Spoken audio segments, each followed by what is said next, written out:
The car didn't sputter or give any theatrical warning. It simply stopped cooperating, as if it had decided the day no longer concerned it. My driver tried the ignition once, then again with a little more patience, then finally turned to me with the careful tone reserved for people who sign things. "Boss, the car broke down. I'll get you a taxi." It was an inconvenience, nothing more. The kind that barely registers except as a disruption to momentum. I nodded, already rearranging the next hour in my head, already framing the delay as something to be managed rather than experienced. The taxi arrived quickly, clean interior, faint citrus smell, no clutter. When I slid into the back seat, I noticed the driver only because she turned to confirm the destination. Young woman. Early 20s, maybe a little older. Hair pulled back, posture upright, voice neutral in the way that comes from repetition. Traffic moved with mid-morning indifference. Not jammed, not free. The city in its habitual half-attention. After a few minutes she said, "Long day already?" I gave the polite version of yes, the one that closes the door gently. She smiled in the mirror, not pushing. "I get it, I used to drive executives all day. Same look, same answer." "Used to," I said, mostly to keep the exchange symmetrical.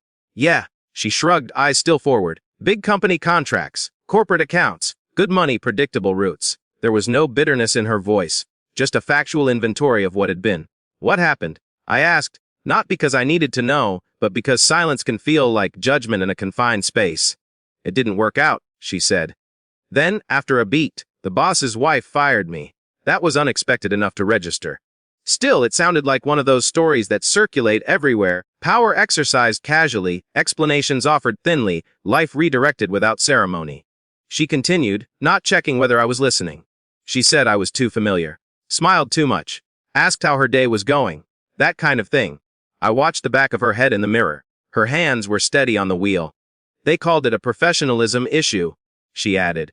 Even though I never got a complaint before that, I could have offered sympathy. I could have murmured the right noises and let the conversation taper off. The story didn't belong to me. It didn't require my involvement. Then she said the company name. It was ordinary in sound, 2 syllables I'd spoken hundreds of times without thought. In this context, it hit differently. My blood didn't rush or drain. It simply slowed, as if something inside me had paused to listen more carefully. I knew that company the way you know a place you've worked long enough to stop noticing its walls. I knew its letterhead, its language, the way problems arrived already smoothed into recommendations. I remembered a memo. Not clearly at first, just the sense of having approved something that felt minor at the time. A termination justified as risk mitigation.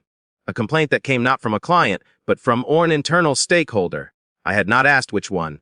I had not asked who the driver was. She didn't look back to see if the name meant anything to me. Why would she? To her, it was just a past employer, already processed enough to be mentioned without heat. For a while neither of us spoke. The city kept moving. A delivery truck blocked a lane. Someone leaned on a horn, briefly offended, then forgot. I thought about saying something. There were a dozen ways to acknowledge without admitting. There were also ways to admit that would center me, my discomfort, my need to be seen as decent. I said nothing. My phone rang. I answered it automatically, slipping into the voice that belongs to conference rooms and calendars. I used last names. I referenced deadlines. I said, "Loop legal in on that," and, "No, I'll want to see the full file." In the mirror, her eyes flicked upward, just once. Enough. When the call ended, the quiet felt newly charged. "You sound important," she said, not unkindly. "Busy," I replied, which was safer. We drove another block before I spoke again. "About that company," I said, choosing the words carefully. "Did they ever give you anything in writing?" She paused. "A termination letter. Very polished, very vague. Would you still have it?" "Probably. I keep paperwork." I nodded, more to myself than to her. "I may be able to have it reviewed." She didn't slow the car. Reviewed by who? By people who weren't part of the decision. That got her attention. She glanced in the mirror again, longer this time. Her expression didn't change much, but something sharpened. "You work with them?" she said. Not a question. "Yes." There it was. The asymmetry finally visible. I felt it acutely, not as power exactly, but as proximity to it. The kind that exists even when you're not reaching for it. She was quiet for a moment. Then she said, "Are you telling me this because you feel bad?" I considered the answer. "I'm telling you because the decision shouldn't have ended where it did." "That's not the same thing," she said. "No," I agreed. We stopped at a red light. The pedestrian signal ticked down. She tapped the steering wheel once, then let her hand fall still. "I don't want a scene," she said. "And I don't want favors. I understand, I said. This wouldn't be either. The light changed. She drove on. When we reached my building, she pulled to the curb smoothly. I handed her my card without ceremony. She took it, studied it, then looked at me directly for the first time. There was no gratitude in her face, no anger, just evaluation. If you want to send me whatever you have, I said, I'll make sure it's looked at. She nodded once. Okay? That afternoon, I made the call I had not made years earlier. Not to undo anything, nothing works that way, but to reopen a process. To ask why a spouse's discomfort had outweighed a clean record. To ask why no alternative had been considered. The review was methodical HR, compliance, legal. Meetings where people spoke in careful sentences and said things like, at the time, this seemed prudent. Prudent for whom?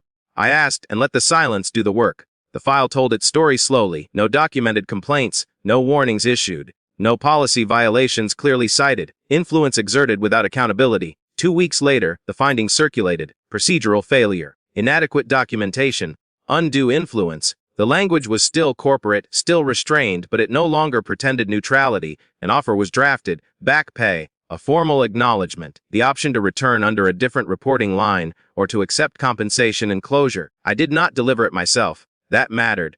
Power, used correctly, doesn't require proximity. Months passed. One afternoon, leaving a parking structure, I saw her by chance. She was pulling out in a different car, newer, marked with a logo I didn't recognize. She glanced over, recognized me, and gave a small nod. I returned it. Nothing more. As I walked away, I understood something I'd avoided naming for a long time. Most harm caused by professional power isn't dramatic. It's quiet, procedural, wrapped in polite language and approved by people who never meet the consequences. Correction doesn't erase that. It doesn't restore the past. It only interrupts the assumption that the process is neutral. There was no celebration, no sense of triumph, just a steadier awareness of where my reach extended and what it could damage if left unquestioned.